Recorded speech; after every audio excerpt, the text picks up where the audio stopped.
guys, welcome to my channel. Okay, so hopefully you guys are all doing good today. This video, I feel so bad because I cannot find the email to give a shout out for whoever sent me this information. Somebody sent me this and I've been looking for all day. I keep going back. It's like it's got to be in here. Where's the email where I got the screenshots from? I cannot find it. So whoever you are that sent me this, thank you for the information. Comment. I'll give you a shout out on my next video. I'm so sorry because it's very interesting information too.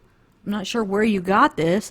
So is this from the court documents? Hopefully this is legitimate stuff. So it kind of cuts off the top where I can't see the source. I guess I can't say it's confirmed that this is for sure court documents. So I just remember it saying, like I said, that this is from court documents of Stacey Cox, Lori and Alex's sister. It's very interesting and I wanted to read it over to you guys and let me know if any of you guys have seen this anywhere, if you could help me confirm that this is actually from the court documents.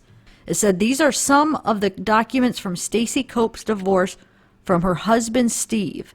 Steve filed for divorce and requested a restraining order. He claimed that Stacy is suicidal and thinks that food is evil, that Melani was not allowed sugar or milk and has tooth enamel problems due to a lack of calcium. Supposedly her food issues were so severe that she would return the groceries Steve bought and weighed only 76 pounds. He also claimed that Stacy was keeping Melani from school and from socializing with other children. Melani was affected, feeling responsible for caring for her mother to the point that she interrupted playtime to check on her mother and stopped going to kindergarten. Steve claimed that Stacy took Melani to California without his knowledge or consent while he was on a business trip in Atlanta. He also claimed that Stacy's health condition was her own doing because she did not administer her insulin properly and did not follow doctor's directions or suggestions, and that she developed gastroparesis as a consequence of her fears of food being evil. Additionally, she would not allow to have a feeding tube placed. Stacy required Melani's toys to be washed in alcohol, would not allow Melani to swim, and would not allow Melani to use public restrooms due to germs. As Stacy's health declined, her behavior became irrational and out of control, with hours-long screaming and kicking tantrums, irritability, crying, and threatening physical violence against Steve. Melani insisted she is a boy named AJ, Alex, or Bobby, cut off her hair short, and then began to cover it with a hat. When she claimed to be a boy, she claimed to be 3 years old and would talk in a different, more childlike pitch. Barry Cox is a diagnosed schizophrenic. Janice Cox is obsessed with weight, physical appearance, and feminine bodies. Stacy blames food for her issues instead of her refusal to adhere to insulin regimen she needed to. Melani, age 6, washed her hands up to 30 times a day and would not sleep alone anymore. She was not allowed to swim due to germs in the pool. Melani began to fake sick so as not to go to school, which Stacy told her was full of germs. Stacy was increasingly suicidal and had even asked a nurse how much insulin she would need to administer to go into a coma and die. Stacy had shared her wish to die with her parents, Barry and Janice, and they all agreed it was Stacy's time to go. Stacy refused to have a feeding tube placed and had her IV feeding device removed without replacing it with another method to get nutrients. Melani also began to swear as well as only want to dress like a boy. Stacy wanted to homeschool Melani because other children have germs and food.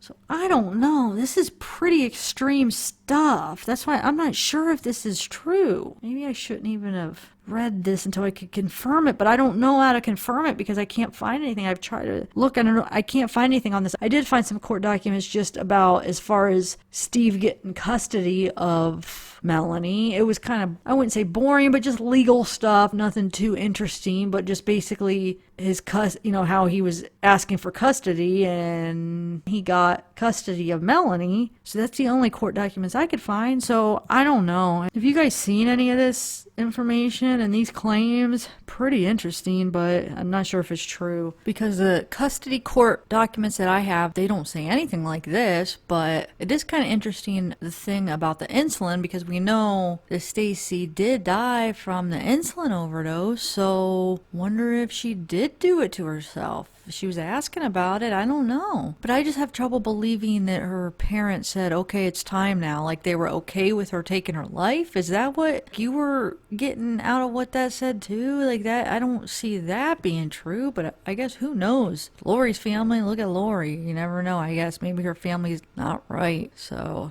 another thing I found on Facebook was this girl. She made a video and somebody else reposted it. So I don't know what her name is. Unfortunately, I wish I had her original post so I could have contacted her or gave her a shout out. Or it's something that looks like she wanted it to get out to a lot of people, I feel like. So it's just interesting. So basically what I'm taking from this video, what it seems like she's trying to say, and not so many words, but you could kind of read in between the lines, that she used to babysit for Melani. She lived with them for 6 months taking care of her kids. She knows a lot of the family secrets. She's really close with them. And even after she wasn't living with them anymore, she was their neighbor. And she also knows Lori. And she says she knows a lot of the secrets. I just found it kind of interesting. I wanted to post it for you guys and share it. So here's that. So put a finger down if when you were 20 years old, you became a nanny for a really amazing family. The parents were great. You loved the kids. Even years later, you still go and hang out with them quite regularly. Now, when you were a nanny for them, you lived with them for about 6 months. During these 6 months, you learned a lot about the family. You learned a lot of family secrets, and you got pretty close with the extended family because they lived close by. Now, one of the aunts, who you know, is being investigated for the disappearance of her 2 missing children, who you also know, and in being investigated in relation to the deaths of many other people. She has been arrested, but because she has been arrested, a lot of the family secrets that you already know are coming out of the woodwork, and you keep getting a strange phone call from the same number that has the area code of one of the states where all this is happening. You don't know if it's a scam, if it's the FBI, if it's somebody you know, but either way, you're too afraid to answer the phone. Okay, so what do you guys think of that? Pretty interesting, huh? Alright guys, that's all I have for you right now. Hopefully you guys are all having a wonderful day. I will talk to you next time. Bye.